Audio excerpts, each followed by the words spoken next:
Okay, so out of college, this is like year 1 or 2 in Yep. insurance. Somehow found Rich Dad Poor Dad, read it, and it just changed my mindset as far as like, okay, how do I buy assets versus things? And so once I had that in my mind, we were very intentional with just saving money to purchase the next real estate. And then bought our first duplex FHA. Very nice. Right after that, yeah. So you went out of the gate, you went for the, what everyone should do, and went for the Yep. duplex when you were young, lived in one side. Yep. Was it a value add? Did you like renovate it at all? Or No, was it so just like ready to go? it was the being married. I had to consider what my wife wanted as well. So you're and married pretty young. Yes, yeah, we got married right out of college, so 22. We actually bought our first house the year I graduated. We redid paint, we redid flooring, baseboards, all the above, just kind of the finishing touches. But that's where we lived for about 2.5 years.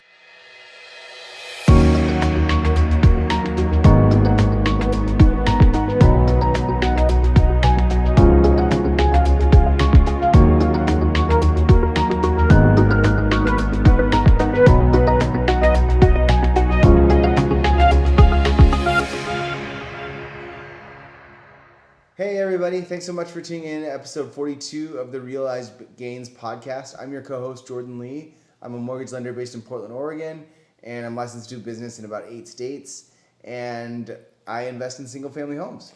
And I'm Stephen Tran. I'm an Oregon and Washington realtor, and I invest in multifamily and short-term rentals. And hey, Jordan, who did we interview today? Oh yeah, we had a great interview here in Salem with a local insurance agent actually. His name is Alex Ferry.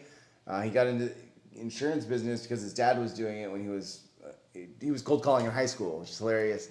But now he's found a true passion in investing in real estate. Yeah, and I'm very excited for this guest because he's our first guest who's done seller carry. Yeah, so it's if you're ever curious about doing a seller carry or what it means or the mechanics of it, this is a great episode for you to turn into.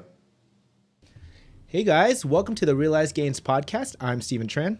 And I'm your co-host, Jordan Lee, and we're super excited to have on the show today a friend of mine from Salem. His name's Alex Ferry, and he's an insurance agent with State Farm, and he's also a real estate investor. So, hey, just really quick, Alex, you want to talk to us about, kind of your life, how you got into investing, how you got into your career, your story.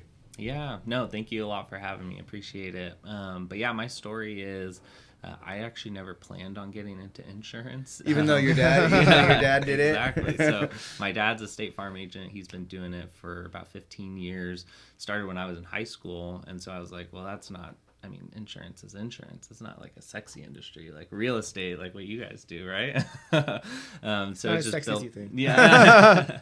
And so when I started looking at it, though, I saw it from more, you learn quickly it's a people business. And so if you're good with people, you take care of people, and you build trust with them, that's really all it is. And so got to work for my dad for a number of years. Did you work with him like early on, like when you were still in high school? Or? Yeah, so I did like cold calls for him in high school days. Oh my and goodness! So, yeah, Started cold calling in high school. Oh yeah, so what did he pay you? How did he pay you? Oh, minimum wage, and then if I got a lead, then I got a little extra bonus. Okay, so if you like, got him a meeting set up, then he would pay you. Yep, exactly. Okay, cool. Yep. So as long as I got someone interested, you get a little extra. So in high school, were you just like gung ho dialing, or were you like, this sucks? Do I really have to do this? No, so it was like I would come in from like 4 to 6 p.m. and I would just call. Like that's all I would do. And so I was making probably 100 calls an hour and just busting. So you were just burning through. Oh yeah. And like my dad would come around the corner. He's like, "Don't you ever get sick of this? Like, doesn't it annoy you when people like hang up on you?" And I was like, "I don't care. Like I'm never gonna talk to these people again." So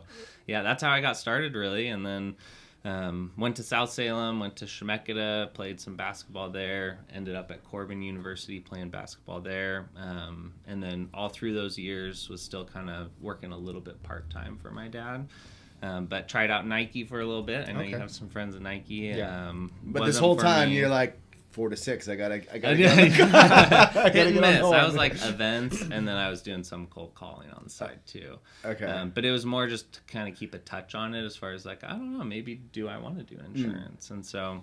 But you hadn't got licensed. Nope, okay. Wasn't licensed. So yeah, I didn't get licensed until it was my senior year of college, and I was like, okay, let's actually try insurance. Let me see if I can produce and bring in some sales. So I got my property casualty, got my life and health license, and that's really how I started, was just getting my feet wet with it.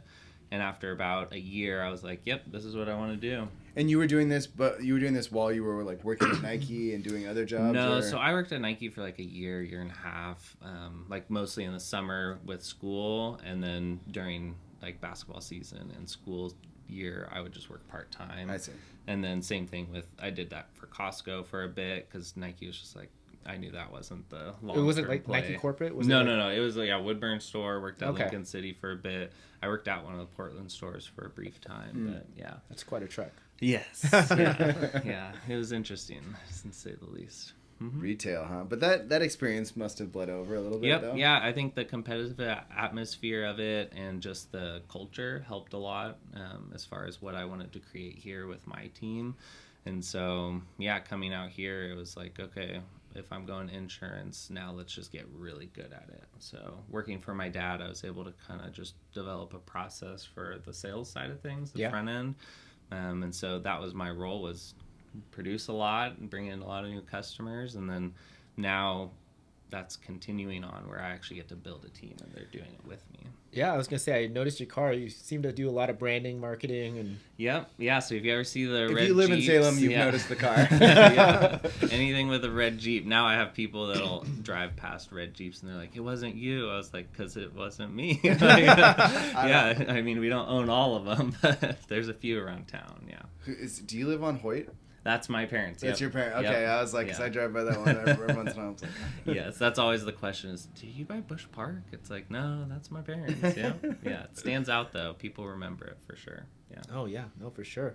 And then kind of talk about your interest in real estate. If you want to jump into that. Yeah, so how I transitioned into looking at the real estate side was, I actually, I'm sure no one's heard of this book, but Rich Dad Poor Dad. I read that book, and that's what kind of. How old were you? So I didn't read it until I was probably 23. Okay, so out of college, this is like year 1 or 2 in insurance. Yeah, I had just like, I think Full-time, I that saw is. some like YouTube stuff with real estate, and I was like, real estate would be interesting. So somehow found Rich Dad Poor Dad, read it, and it just changed my mindset as far as like, okay, how do I buy assets versus things? And so once I had that in my mind, we were very intentional with just saving money to purchase the next real estate. And so that's how I first got started, was read that book, and then we saved very intentionally for about a year and a half, and then bought our first duplex FHA. Very nice. Right after that, yeah. So you went out of the gate, you went for what everyone should do, and went for the duplex when you were young. Mm-hmm. You bought that here in town, lived in one side. Yeah. Was it a value add? Did you like renovate it at all, or No? was it So just like ready to go? it was being married. I had to consider what my wife wanted as well. So you're and married pretty young. Yes, yeah, we got married right out of college, so 22. We actually bought our first house the year I graduated, but it was really small. That one was an add value a little bit. So we bought that house. We redid paint. We redid flooring. Baseboards, all the above, just kind of the finishing touches. But that's where we lived for about 2.5 years. Was it one of them? Were any of the units occupied when you bought it, or was this completely empty? The duplex was completely empty, so I was super fortunate in that it was essentially a flip that someone else did. Oh, so okay. Someone had flipped it. And then we were in the market just looking at different multifamily stuff. I should have bought a fourplex when they still allowed. That's what I did. Yep. See, okay, Yeah. you're smarter than I was. What year was that? So that was 2018. Okay, 19? 2018. Oh, it's still a good time. Yes, Yep. that was before they had the stress test. Yep, exactly. Yeah. Yeah. So it would have been perfect. It's funny because I tried to get my wife to commit to a fourplex out northeast, and a friend of mine actually bought that fourplex. Now we're friends because we met, but he was like, oh yeah, I own that. I was like, what? That was the first one I wanted to put an offer on.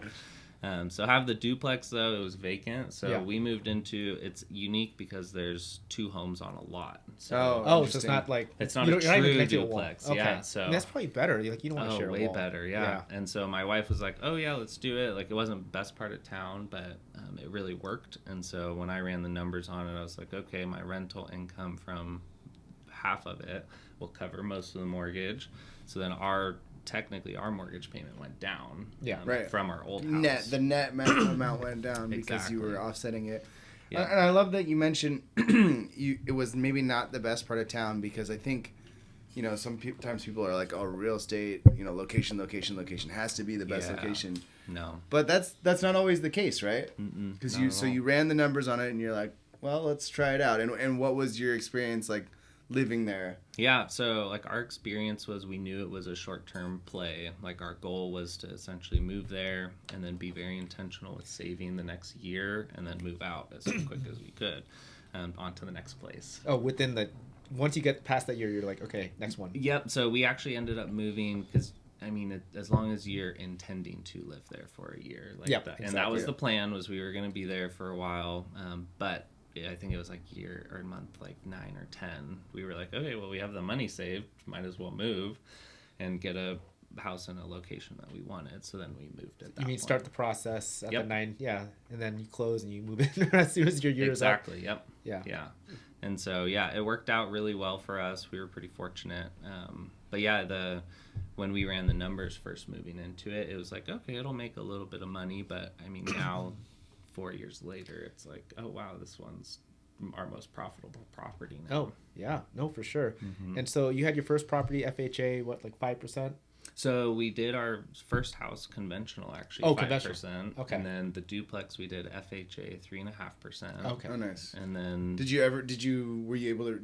probably didn't have time to refinance out. no, I had looked at it and I really should have probably refinanced it about a year ago when rates were really good and dropping PMI and stuff, Yeah. but just didn't hit the timing right when I looked into it. Ultimately, what does it matter? Exactly. It wouldn't have made a huge difference, but it's whatever. Yeah. Would have been able to pull some equity out. Yeah. But now you just do HELOCs and kind of functions the same way. Okay. So then you moved on to a new primary. So at this point, it's three of them that you've stacked up. Yep. Yeah. So it was probably 2019 when we moved into a different single family house. So then now we were renting the 3 units out that we had acquired. And so at that point, then it was like, okay, real estate's what I want to put money towards. Can you kind of talk about the loan structure? Because were you both on all the loans as you were going through? Okay. Yep. And so, yeah, I've heard from other people that that's not always the best way to do it, but just depends on long-term plans. I always hear that too. It's like, oh, you can only get, 10 mortgages on your own personal, but it's like, are we going to get 20 mortgages? First of all, 10 mortgages is a lot of mortgages. Yeah. and second of all, there are programs that, you can get more than 10, or investors that will do it for you, but you might need to put more down, or... Yeah, I was gonna say like the rates might not be as good, or the terms in general. Yeah, there's stuff that's comparable. We're all getting to 20 mortgages, right? Yeah. But sometimes separation can be useful, though. Like I always tell people, like if you don't both need to be on it, then don't. Then what's the point? Yeah, if nobody wants a liability, right? Yeah, Exactly. Yeah. Like you can still be on title. Like if you're married, you can still be on title without being on the mortgage, without having liability. So for me, unless you're like building your credit or something, there's no real advantage of being on a loan. Yeah, I tell my clients all the time, like if you qualify and everything's exactly the same, you don't need to put 2 people on the loan, right? Even if like you always use the lower of the 2 credit scores, right? So it's not an advantage to have someone come on with a higher credit score, no income. So anyway, we're going off on long tangents here, but long story short, you're all on the same loans together. Yep. Yeah, we just did everything together, keep it clean with being married and all. And so, yeah, bought the single family, and our plans in that move were pretty intentional to buy a house that we could be in for 5 to 10 years if we needed to be, with our plans of growing our family. And also I planned to open my own insurance agency right around then is when the plans were. And so, and all of that happened. So in the next year within that move, we had our daughter, and then we also opened my own insurance agency. Okay, so you stopped being an employee of your dad's, and now you're your own independent business. Yep. Yeah. So I had been working for my dad, helping him grow his book, and then in 2021, that's when I branched off onto my own. Does that technically make you competitors with your dad, or It does. Yeah. How does that work? So we compete. I know it's a little different. So it's really unique in that obviously we collaborate and talk a lot, and I view him as like my best coach and mentor. Like, I'm super thankful for him. But obviously there's the competitive side, and me and my dad are both really competitive. So people that know us closely know that like we love each other, but like we are always going to be competing against each other at the same time. What about all those clients that you brought on for him? Are you poaching those back? No, 0. Just kidding. I have actually, because I mean, he made you sign a non-compete clause for them. Yeah, I mean that's always a thought though. Is it's like, well, when they leave, they'll take some of the book, but the only household I moved out was myself. So everyone else though still with him. So yeah, super thankful for him. Yeah. And okay, so now this is number 3. You've been there for a few years, and now are you still on the mindset of gonna be a next primary, next investment you get? Or are you kind of looking at other opportunities? Yeah. So after that move, it was like, okay, we could probably do this 2 to 3 more times, and so it was about a year ago is when I started to shop again. And I was like, okay, well, let's look at doing the same thing we've been doing, where we buy a house, move into it, rent out this house, and ran the numbers, and it would still function. So like every house I looked at was like, okay, can it cash flow at all? And so obviously it's harder to do in this marketplace where if you're doing 5% down, like it's really hard to meet margins as far as cash flow, but it's still doable. And so your metric was just that as long as you can rent it for your mortgage payment, basically. Yep, exactly. Somewhere close to it. Yep. Yeah, and so that's how I ran it all, and obviously rents generally increase slowly over time. And so my theory was, okay, it'll catch up eventually, or I can refinance equity out to get the debt lowered. Yeah, I was going to ask, was there some point where you just like stopped being able to qualify for a primary with so many? No, so I mean, I have not had an issue at all. The only issue, it's cash flow.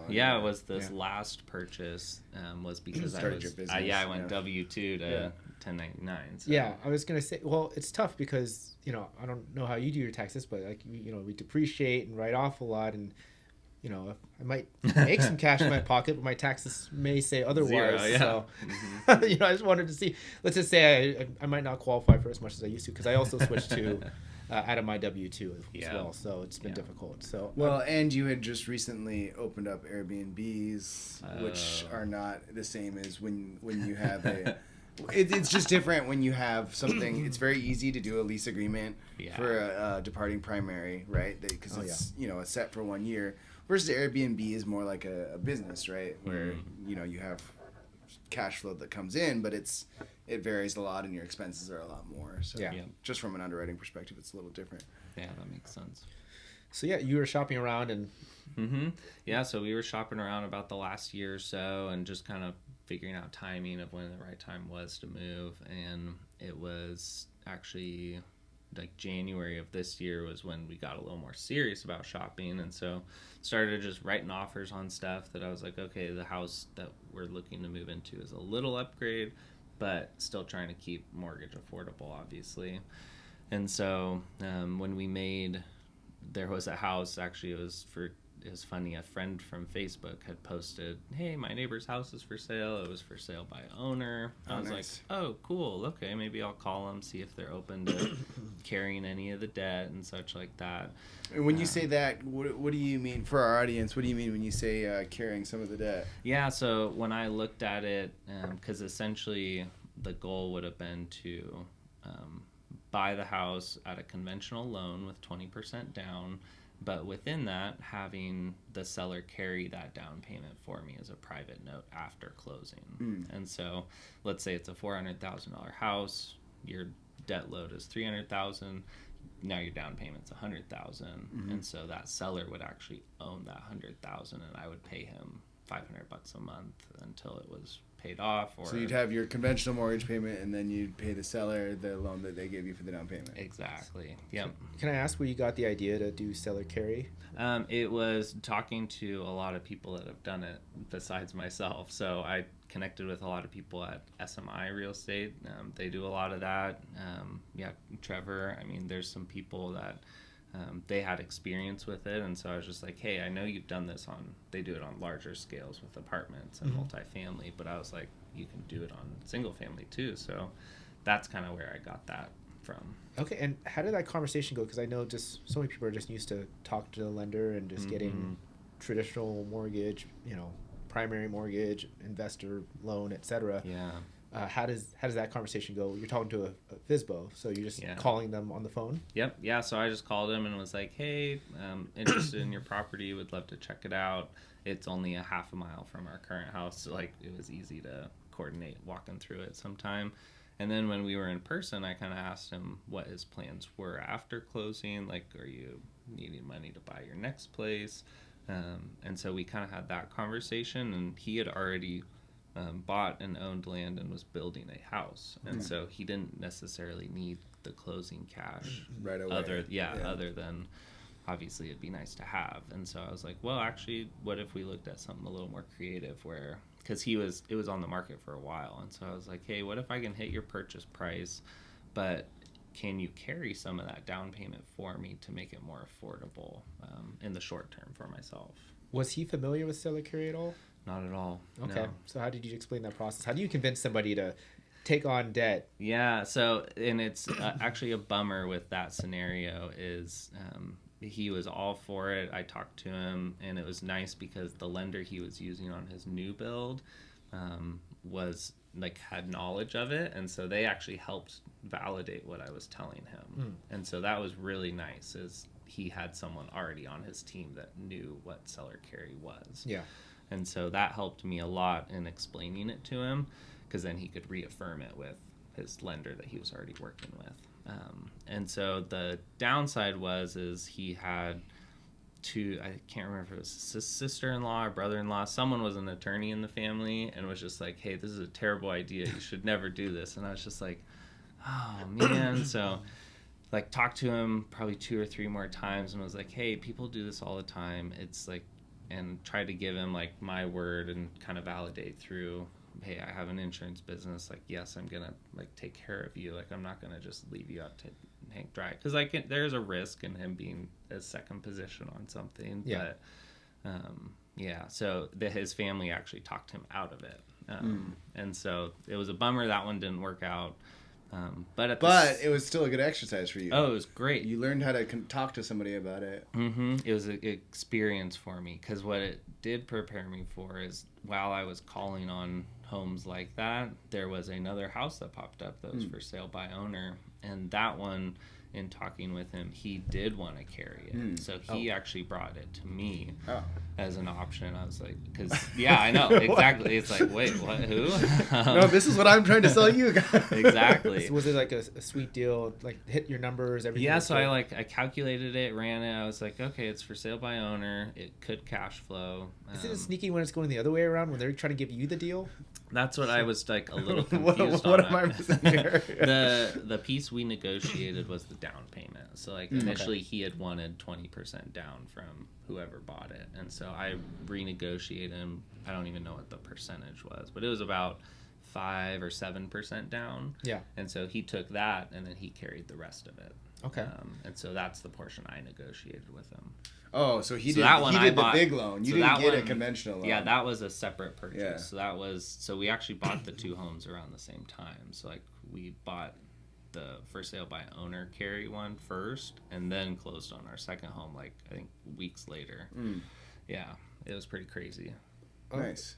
Can you kind of talk through what that process looked like? Is it like, a traditional purchase where you have the inspection period and you have the for sale by owner one? Yeah, so it was basically the same process. Like, it's funny because he had been in real estate a while. I think he was in his 70s, and so he had done this and bought property from others the same way. And so I actually kind of let him take the lead on most of it, and then whenever he would say something I kind of was unsure of, I would call a friend and be like, hey, is this legit? And so because I mean the offer letter, I mean it's 1 page, and so it's like, is that enough protection? Like and so you take a little risk in it, obviously, but like we wrote it all up. He was really easy to work with, luckily. But we put in there an inspection period, we did an appraisal and all that. And so, Did you need a realtor through this process at all? No. Okay, yeah. I did get input from realtors that had done it. Yeah, because there's the issue with getting paid when you do seller carry. That's tough for realtors, and you can bake it into the the payments and stuff, but it's tough. Yeah, and the seller did not want to use a realtor, so he was like, I don't want to talk to a realtor. Don't even use one. I was like, okay. Yeah, we're the worst. Yeah. But I think he just wanted to keep obviously the profits for himself, and so maybe he'd had a negative experience before. Yeah. That happens. Yeah. Well, I also say one of the benefits for the seller of somebody who's good doing seller carry is that they can basically, instead of getting this lump sum and paying taxes on it, they can break it up over whatever long period, so it's better on your taxes to do it over time, and theoretically you'll get more money out of it, right? Exactly, because you're getting interest on it. Yeah, and that's how he looked at it. He was like, well, I'm older, I only got 20-30 years left to live, so I'd rather have an annuity that he's making money each month, and he made a 6% interest rate. It's like, it's hard to find money like that. Yeah, guaranteed 6% in the market. Exactly. Yeah.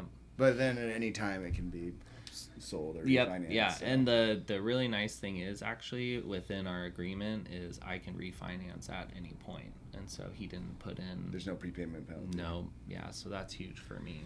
Okay. Well, I know that when you get a traditional mortgage, if you don't pay your mortgage, they hold you accountable. They take away your home, foreclose. Yeah. What are the repercussions of getting into a seller carry and just to say you lost your job or the ability to work and you can't pay?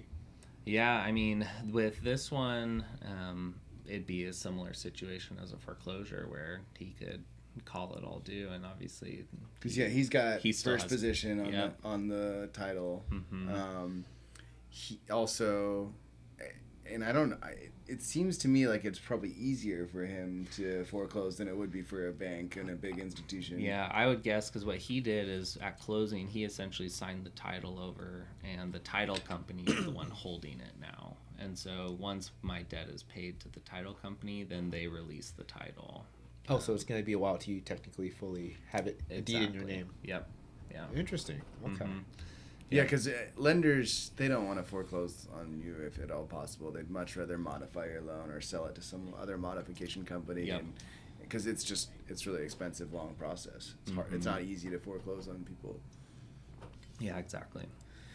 Can I ask, how hard do you think getting into this situation, calling all these people versus just finding stuff on the market? How much more difficult do you think it was?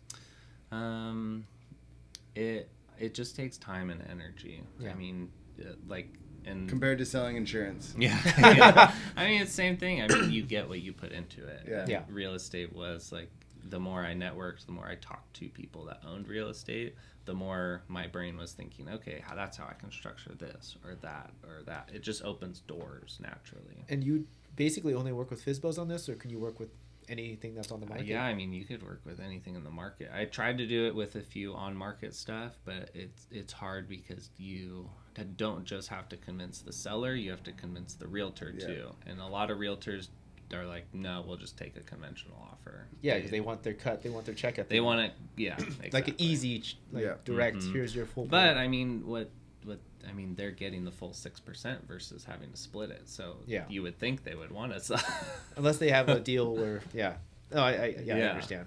So. But yeah, it's because you have to convince two people versus for sale by owner. That person, generally a for sale by owner, they think they know everything they're doing. And so they're easier to talk with. And you can even use words like, as you may already know, a carry would be a great option for this. I mean, hour-wise, how long do you think he spent, on that process of calling to get the deal? And that one, I mean, it was probably it had been probably 2 months of maybe I spent 4 to 5 hours total. Because what I would do is I would find a couple for sale by owner listings, and you can even talk to local title companies, and they'll connect you with when for sale by because there's not that many to call, right? Nope, exactly. Because your criteria is pretty narrow. Yep. And so I was calling kind of a wide cast net, I was just calling listings in general, and then I would have a target focus on for sale by owners where I'd follow up maybe multiple times with them. But with that one, I would just call on my commutes. I would just call a couple of numbers on the way home and be like, hey, I saw your property, pretty interested, would love to hear more info on it. So you're saying you spent 4 or 5 hours to find an investment property that cash flow that you could put 5% down on. Yep, essentially.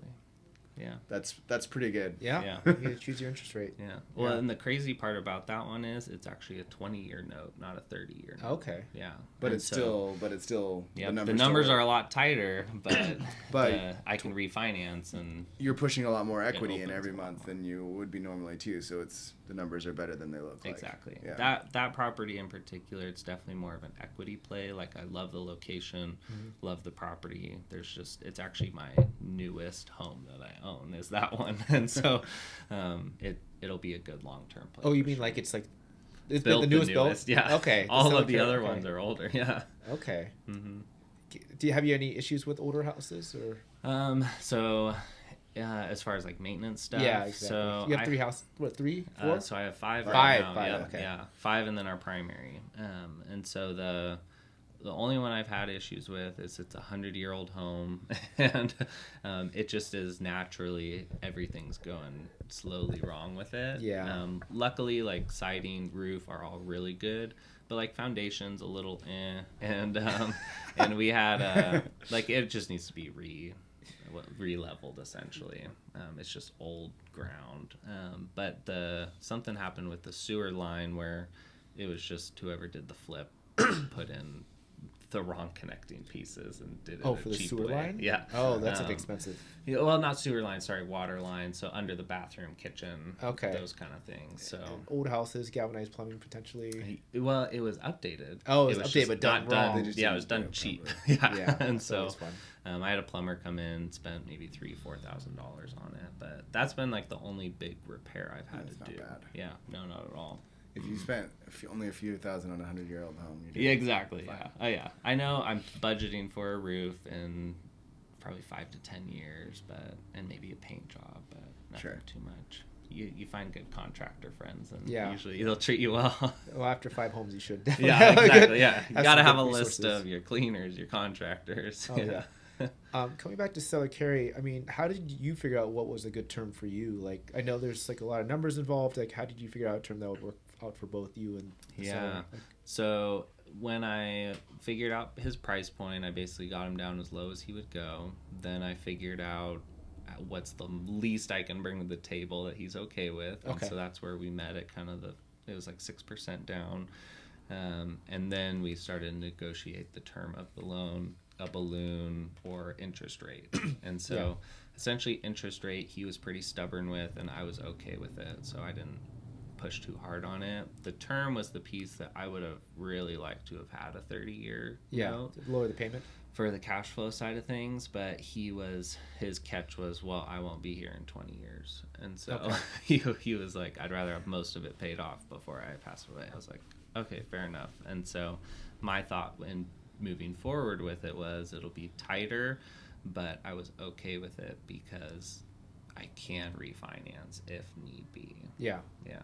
Okay. But that was kind of how I calculated it, was what's the least I can bring to the table, and if the rate and the monthly payment are close enough to cash flow, then I'm okay with either taking a small loss or having a really small cash flow. Because you think about it, if you're bringing $25,000 down and you maybe are losing $100 a month, like I would view that loss as just a little bit more of a down payment. Yeah. So your first Correct. year's down Yeah. payment is $26,200. It's like that's still a great down payment. Oh, yeah, yeah. Even though you're losing money, it's an equity play where appreciation will happen and your equity's building. Yeah. No, let's just say I worked with a couple of people who wanted to do seller carry, and they've had some interesting propositions. You know, like in a bad market, they're like, okay, we'll offer. And this is when, you know, houses were selling like $20,000-$30,000 under asking. They're like, we'll offer $50,000 over. We'll bring like $1,000 down payment, and we'll pay $1,200 a month. I was like, Oh, wow. oh man, you guys are doing some crazy stuff just so they can get this number. Interesting math. Yeah, I don't know. Yeah, Just yeah. I'm making up You're like, numbers, that but doesn't basically, like I'm trying to bring as little Right. to the table as Yeah. possible. I want to have the lowest payment, but I want to win them over with like vastly overpaying. I'm just like, I don't know how it's Yeah. gonna work. Yeah. And I mean, there's definitely deals out there that you can increase your offer and bring maybe less money to the table or Yeah. no money, but it's really hard to find that right seller, and you do take a much bigger risk if you have no skin in the game. If you're zero money down, I mean, your debt load's pretty large, and if you have a 5-year balloon, it's a really short window to not know what the market will look like in 5 years. Yeah, and do you want to talk about a balloon for our audience who's not familiar with balloon terms? Balloon is essentially, that's when the debt has to be paid. So if you have a $300,000 loan and your monthly payment's $2,000 a month, but your balloon is 5 years, and at that point debt is maybe $250,000, you have to pay that off, whether you refi, bring more cash to the table, or sell. Yeah, or sell it. You might have to sell. Yep, exactly. Well, can I ask, like, did you consider a balloon payment? Would that have been palatable for you? That's a lot of money. Well, so he was okay with not doing it, and so I was like, well, great, I won't even talk about it, because it wouldn't have been as attractive if there was a balloon. If there was a 5 to 10 year balloon, I probably would have passed it up, because the equity play wouldn't have been significant enough to bring it down. Yeah, on like conventional loans, they don't allow you to do balloons anymore. And no, it's pretty. I mean, there are some 30-year fixed loans that will balloon on investment properties. There are a few products out there that do, but generally speaking, residential stuff, if you're going through the marketplace, doesn't happen. But commercial, it's it's the normal. Yep. So it's everything.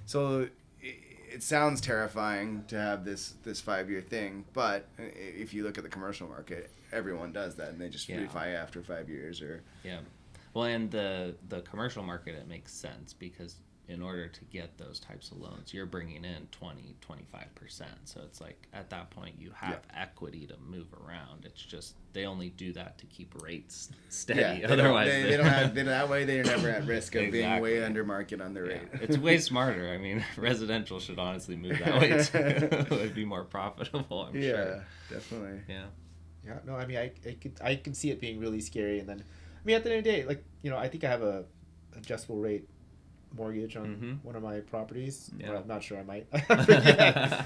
But you know, like 7 years is a long time to do. There's a lot of time that makes the moves to sell your property, to refinance, or to, you know, do something else interesting to bring money in. So I guess it's not as scary as I think. Yeah. So, the other piece is, I mean, since all my stuff's single family, essentially, it's pretty easy to offload if you have to sell it. What is it going to take, 60 days? Exactly. I mean, like worst case scenario. Maybe plan like a year ahead. Like, okay, we should make some moves on this and get out before. Exactly. I have time. Yeah. Whereas if you have like a 20-unit apartment, it's like that's a little harder to find the right buyer for. Yeah. I mean, for a single family home, as long as you've taken care of it and it's okay. Like, you know, there's a lot of homes staying on the market, but the ones that are staying on the market that long are either very badly priced or have a lot of issues. Yep. Exactly.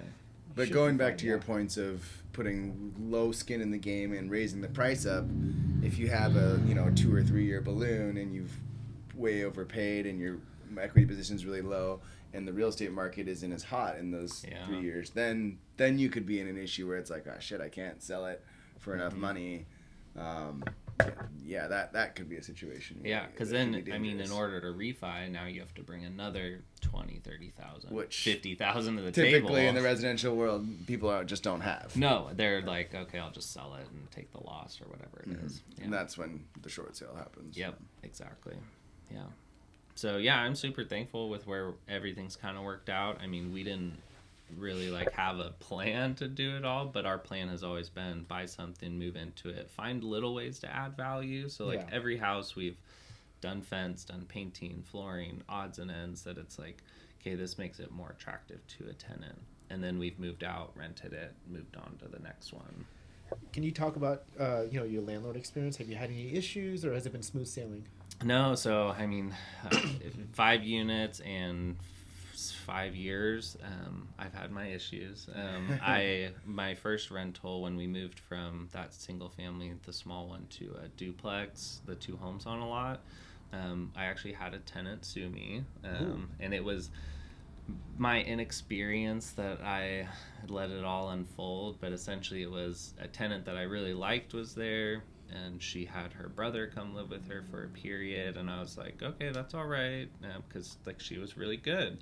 And then come to find out, she moved out, and now just the brother was there. And so then when he moved out, like they gave me fair notice and everything. I did everything with the deposits. Like he kind of didn't take great care of the place. So I had some deductions on the deposits of like carpets and some holes in the wall or whatnot. But he wasn't on the lease or anything, so how I had to navigate it was like just trying to split the deposit between the brother and sister, but the sister wasn't there, so like Wait, sorry, I don't mean to interrupt you, but since he wasn't there at the beginning, didn't she pay the deposit? Exactly. Yep. And so that's the confusion is I put them in a group text, texted them both and said, hey, how do we want to do the deposit? And they both agreed, yes, we'll split the deposit return. So I was like, great, that'll be easy. Gave them the record of the deposit, the receipts paid. But then like 2 weeks later I got served and he was like, you didn't give me my full deposit. And I was like, you're not even on the lease, dude. Like, what do you... But it's just attorney's fine. And, like, I didn't do it all perfectly, but I fault myself to just not screening well enough. I should have had him apply and seen that he had some bad background and then just been like, no, I don't want your brother there. So that was my bad. And so what did you... What was the result of... So I lost... I mean, I spent maybe $5,000 in attorney fees and paying off the... tenant moving out. So I viewed it as a cheap mistake. I was like, you kind of take the loss, and I learned it could have been way worse. So I'll take 5,000 over 20. And then my other weird scenario was I actually had a tenant pass away in a car accident, and so he was single guy renting from me, passed away, and I was like, okay, I've never done this before. So I called 4 or 5 landlords that I knew and was like, hey, have you dealt with this? What do I do? None of them had done it. So I was like, great, now I'm the guy that knows what to do in this. So I basically just Googled and YouTubed as much as I could. Mm-hmm. And I mean, I think I took all the right steps, but it ended up okay. Family was worked with me well. We got all this stuff out with them within probably a week or so. And then just kind of I returned the deposit from after cleaning, but yeah. I mean, well, I was to say, like, this person passed away. Were there any things you wanted to ding on the security deposit? Or? There were some things. I was pretty gracious because I was like, I'd rather just give them more money than they probably should get, just because I wanted it. Like, I know, situation. I was like, I want to give grace to the family grieving, but I also didn't want to deal with them coming back to me and being like, hey, you didn't do this right, we're suing you. So I was like, I'll overpay you a little bit just to kind of let it go away. Yeah. And sometimes you have to do it. And I mean, at the end of the day, too, like, sometimes we just have to think about their situation and be graceful. Yep, exactly, yeah. And so, like, I primarily worked with the son, and he was a really nice kid. And I mean, he was really easy to work with. So yeah. But that was like I was camping over like Memorial Day weekend and got a call like Sunday night, and the neighbor was like, "Hey, your neighbor just passed away in a car accident. It's all over the news." I was like, "What?" Like, it was just crazy. And so we came home early Monday to try to figure stuff out, and I had to change the locks because the ex-wife was coming after stuff, and so it was like... Wait, after he passed? Yeah. Oh, that's... Because she was like, well, this is all my stuff now. And it's like, well, you're the ex-wife. That's and not what... So, yeah. So I let her and the son kind of figure it out, and then they let me know kind of how to proceed. But, yeah, so I changed locks and then waited it out. But it ended up going over smooth, so... Yeah, no, I mean, that's a tough situation, and, you know, I mean, like I said, it sounds like it went as smooth as it could. Like, they got their stuff out, and then you were probably able to just get it ready and get it rented. Yeah, it wasn't bad at all. So it was way easier than I expected it to be. But all my other tenants have been really great. I mean, I think if you treat and screen your tenants well on the front end, they will treat and be good tenants on the back end. Yeah. And so that's been my experience. Yeah, I mean, like I said, I've had mostly good experiences. I've definitely had super qualified people who have screwed me over. Yeah, it happens. I mean, and that's just part of the game, part of the real estate game. It happens. Yeah. So it's the nature. You calculate that into the risk. Yeah. So you would think. Yeah. Well, and what's your kind of 5-year or medium term plan? Are you gonna keep doing this primary thing, or you like the seller carry better? Or... Yeah, I don't know if you guys have moved with the kids before, but yeah, it's terrible. So never doing that. This again. last move was like after we moved, I was like, I'm never doing this again. And so the plan is like how we were able to buy the for sale by owner this year. That's the plan moving forward. Is let's find deals that still fit the numbers, but we don't have to move to get into them. So whether it's multifamily, commercial, single family, like I'm open to getting into some different realms. But yeah, I don't think we'll move into another, because like this house we bought with the same intentions of can we be there for 5 to 10 years if we need to be, and it'll work. Yeah, once you have a couple kids, the game changes in terms of moving. Yeah, you accumulate a lot of crap. Like I didn't realize how I was just like all my dad was like, yeah, I'm never helping you move again. So yeah, that was kind of a aha moment. Yeah, and so for our audience, for those looking to get started in real estate, what kind of advice would you give them for someone who wants to get started in investing? Yeah, if you are serious about investing, I think the duplex option is the best way to go. Easiest form of entry and lowest risk tolerance, honestly. You could buy a house, add value to it, move out, but the margins are getting smaller to do that. Oh yeah. And so the duplex option, though, you can, as long as both people have a decent income, you can qualify for duplexes, and your mortgage is lower than what it would be if you bought single family, and now you're into the real estate game, because that's really the first step. Is you just have to do it. Like the night we bought our duplex and we slept in there the first night, I was like, I couldn't fall asleep. I was like, did I just make the biggest mistake of my life? And I had to what the hell did I just do? Now I have to have a tenant. I was like, I owe how much money in debt now? And so I had to redo the numbers in my mind to be like, no, this was a good purchase. Like the numbers work. And so if the numbers work on something, take the step on it. But yeah, I think there's people that talk about real estate a lot, and there's people that do it. And I think the hard part is, like, if you're serious about it, you just have to do it. You can't just say you want to do it. Like, take the step. Yeah, and about your duplex, you already had a house, right? Yep. So you had to obviously rent that out. Now you're moving into a duplex where you have a tenant on the side. Exactly. And was it kind of a downgrade in terms of living? Smaller?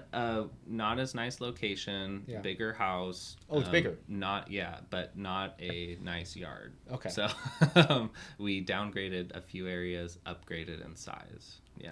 Oh, so the duplex is pretty big then if if the unit you're staying in is bigger than your previous house. Yep. Yeah. Okay. Interesting. Yeah. Nice. Yeah. But that would be my advice: is if you're serious about it, just take the step. Start talking to someone that has done the duplex model, or an agent or lender that knows how to structure that. Because you do have to have someone on your team that's like, hey, this is how you do it. These are the properties we need to look for.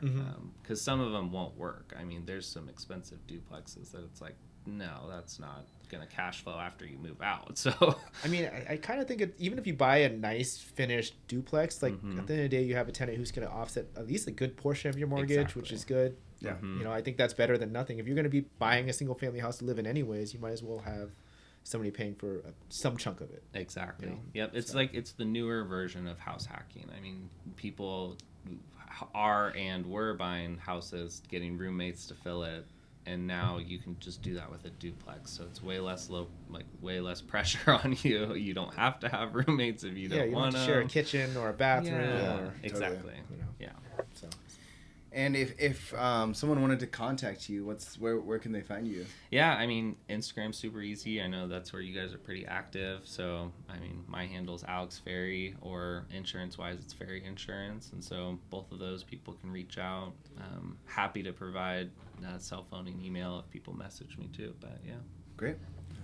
Well, thank you so much, man. We really appreciate it. Yeah, thank you guys. I enjoyed talking about real estate. It's fun stuff. All right. Thanks.